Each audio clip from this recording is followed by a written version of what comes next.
Welcome to a Rap Party podcast, everybody. The Rap Party podcast reimagined. We drop it once a week, and it's myself and Big Al and Loren, and we do a recap from the week. And as we record this, it's a Friday, and so obviously what's on our mind is what happened on the show on Friday, and that's where Loren dropped that she can't eat sunflower seeds anymore because her doctor told her that they're not healthy for her, and we were like, well, unless your doctor was concerned with your salty intake, we can understand. But like, you just spit the sunflower seeds out and you move on, and you were like, it's like a 3-step process. So at what point is it a problem between you and your doctor with these sunflower seeds? A 4-step process that included swallow. I think it's gross to spit them out. I also eat the shell of a pumpkin seed, and I've been doing it since I was a little girl.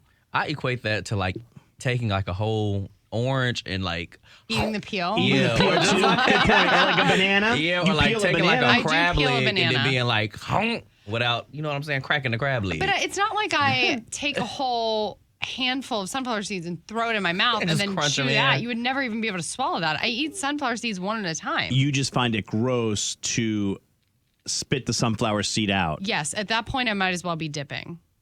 You keep saying it. You said that on the air, and I don't. That's gross. That's gross. Dipping is like the most vile thing a person could do, in my opinion. And my husband used to do it.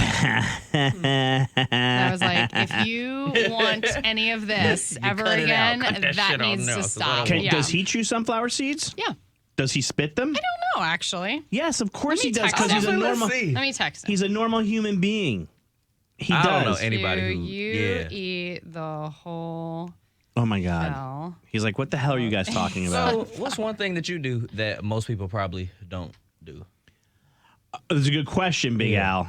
When it comes to like food or something that someone would think is unusual, I mentioned this the other day, and I thought it was not unusual, but my wife said it was. Like, I will make a sandwich with the butts of the bread, and I know a lot of people don't like that because it's all crust, so they'll just throw that away. And then I also found out that people called it the heel of the bread. Sometimes I'll eat, and I know as a guy from Jersey, this is very unacceptable, but if the pizza's so floppy that it's not firm enough to hold itself up when you fold it, I'll use a fork and knife and cut my pizza up. Okay. I think it's weird that you like the orange slices, the candy orange slices. I love those. Al, you know what I'm talking about? The ones in the bag? I think so. Are they like... They like sugary? Yes, filled with sugar. Gross. And they're really bad for you, but man, are they good. Had them. They are good. Oh, they are so good. The equivalent, and then this is why I brought it up, because it reminds me of a circus peanut. Those be good, too. Dallas said no, he does not eat the full shell. So you're crazy. He's like, I'm not from Jupiter. We do not do that. So what about you, Ren? Besides the sunflower, like, people are still texting us, by the way. Someone says, I eat the entire shell of sunflower seeds, no shell left behind.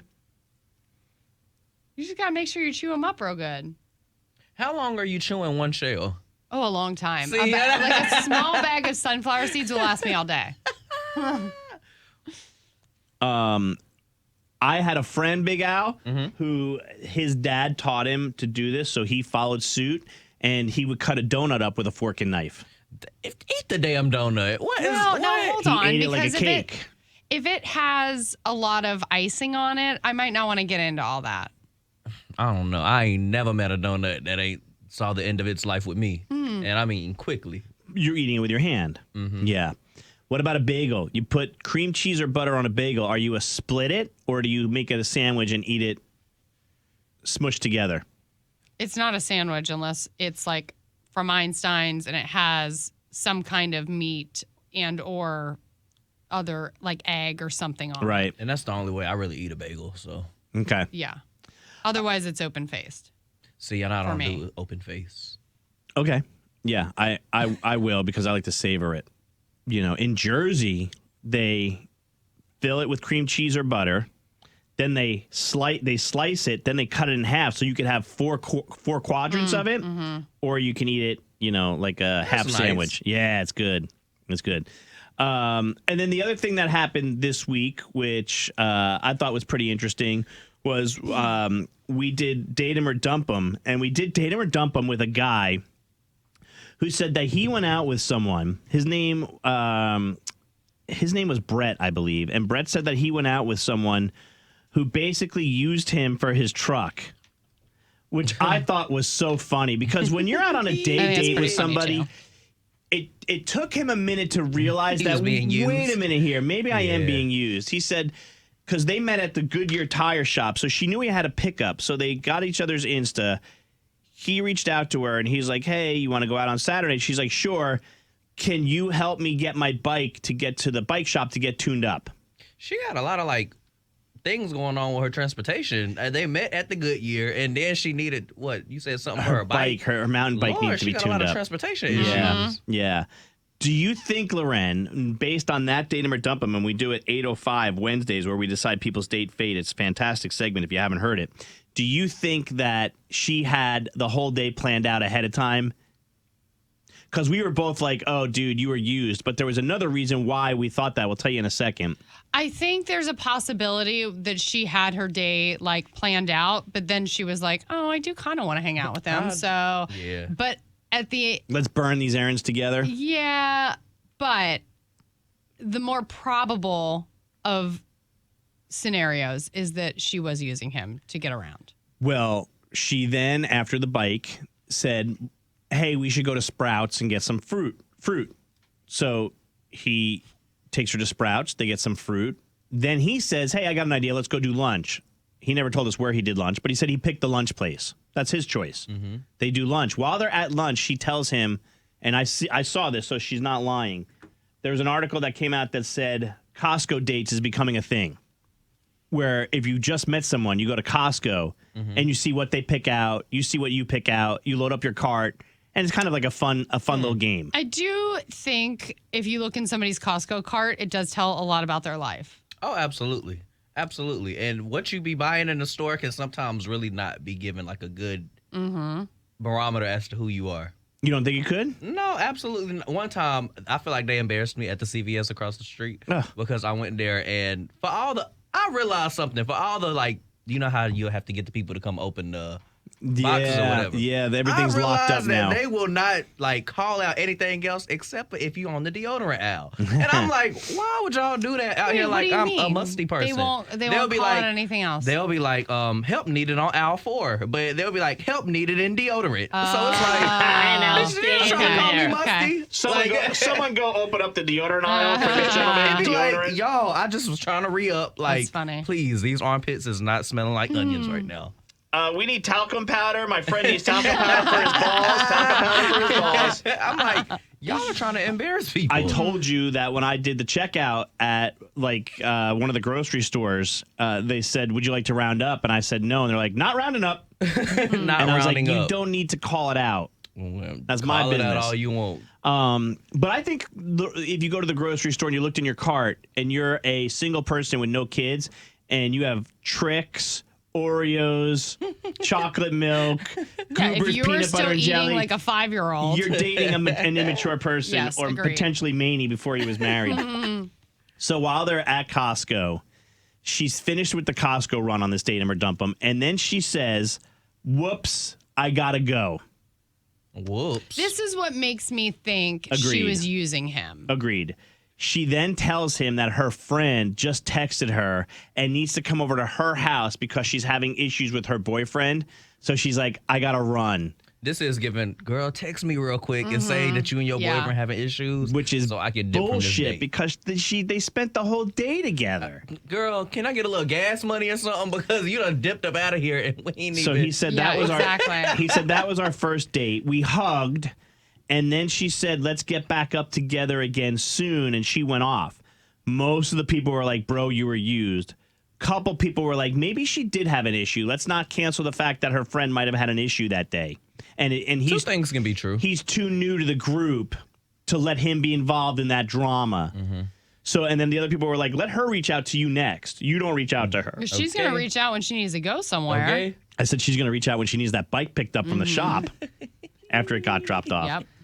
And then thirdly, the other thing that we did on the show this week, which turned out to be a lot of fun, was talking about how Loren's son, Jax, got into her Amazon account and locked and didn't lock it, but charged $130 to her Amazon account because he was clicking OK to watch these shows on Prime. And how about this? I'm less mad at him and more mad at my husband because instead of calling Amazon and just telling them what happened, he disputed the charges with our credit card, which caused a domino effect of lockouts. Locked out of the credit card, locked out of the Amazon account, locked out of all of our Alexas, locked out of Amazon Prime, locked out of everything. That's a lot. And why did he go right to the credit card? Because he couldn't find a number on the Amazon site. But Amazon would have refunded you the $130. Right, which is why I was so annoyed that and he's gone, by the way, on a trip. So it took me 2 days of the kids not watching TV, 2 days to get everything in the household back up and running. I'm like, you created a huge issue for me. You could say shitstorm on the podcast. You created a shitstorm for me, and you weren't even home to help me fix it. I see how he probably could have panicked, though, because right before I left for Jamaica. We knew it was kid stuff. We knew it was kid stuff. But panicking from, like, not being able to find the number. Because Amazon, one time, they about had it the hell out with me. Because what happened right before Jamaica? I had ordered some shades thinking I was finna be fly. You know what I'm saying? Got my little swimming trunks on and everything. And they're like, okay, the shades will be to you by Friday morning. I'm like, okay, perfect timing. Man, they gonna email me talking about they not coming, like, sorry. And I'm like, what the fuck? How y'all gonna tell me that they coming and then they not? So now I'm looking stupid. I ain't got no shades. So I'm like, well, y'all can just cancel the whole order because now there's no point. Right. They was like, yeah, you can get your money back, but there was no, like, no, you could chat with them, though. They was like, sorry, like, it says that the order's still coming, even though they didn't have their stuff together. Yeah. And Amazon's usually really good about that. Oh, yeah. I went through hell and back to get somebody on the phone, and eventually I was able to get my money back. Sometimes, but I do see how he was like, let me just call the credit card company. Yeah, you're right. You're right. Wait, and when you did that, did they shut down your Amazon account like Dallas? Well, no, I didn't call. I called Amazon. Oh, you didn't call the credit card company. I finally found a number, but it does take a minute to find a number for Amazon. And typically what you have to do is go to the contact us and then put in that you want a phone call and then they call you. Oh, okay. So... But apparently my husband wasn't smart enough to figure that out. He probably didn't have time. And he probably has a good relationship. Story of his life. I don't have time. Knowing your husband, he's probably got a good relationship with the credit card company checking on your purchases. So he probably went right to the credit card concierge and said, hey. All right. Texted him. Hey, quick question. Can you Exactly. Hey, Mike. Knows the guy in Seattle who works her account. Hey, Mike. But anyway, you did manage to get it back. And then we took a phone call from someone who said that when they were 16, they spent $1,100. They ran up a phone bill. Yeah. We should have Tavia come in here. Hey, Tay, come in here real quick, please. Yeah, because Octavia has a story of her own. Back in the day, to go back to the $1,100 one, back in the day, Big Al, cell phones had certain times where calls were less expensive than other times. Yeah. I dated a girl when I lived in California. Her family was from Cancun, and she would get up early on Sunday morning to call Cancun because it was like toll free between 8 a.m. and 10 a.m. to call Mexico, which is crazy. So this woman, she was 16 at the time. She ran up a huge phone bill on her mom's phone because she was talking to her boyfriend like Sundays and Tuesdays after 10 p.m. Girl. And Octavia, our intern's in here. Octavia, jump right on that microphone right there, girl. Yeah, there you go. And she's probably not on camera either because she's too tall, right? No, she is. She's actually in there. I love it. So tell Big Al and everyone else what happened to you when you were a kid, how you caused grandma money. Okay, so when I was a kid, I was about at least 7 or 8.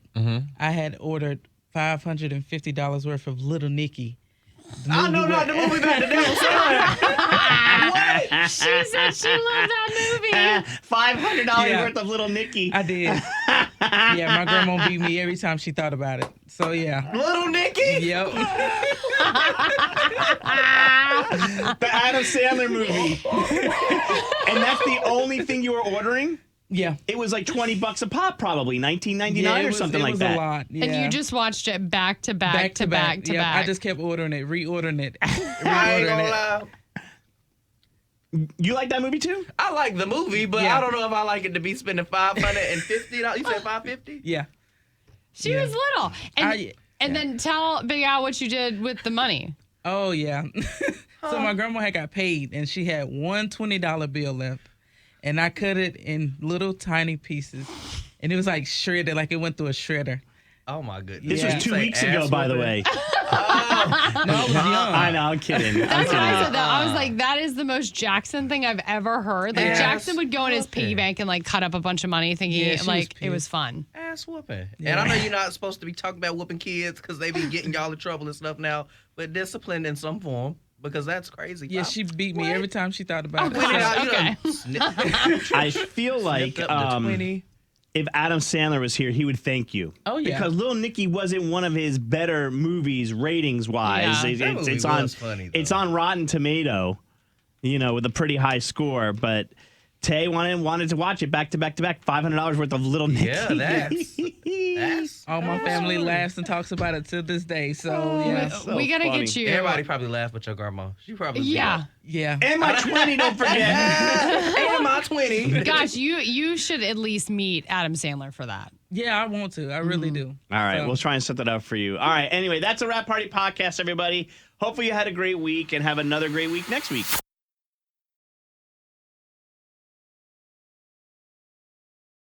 Hey, what's up? It's Maney from the Maney and Larry Morning Show. Thanks so much for watching our videos. Like and subscribe, and then you can check out War of the Roses and Date 'Em or Dump 'Em. We got videos everywhere.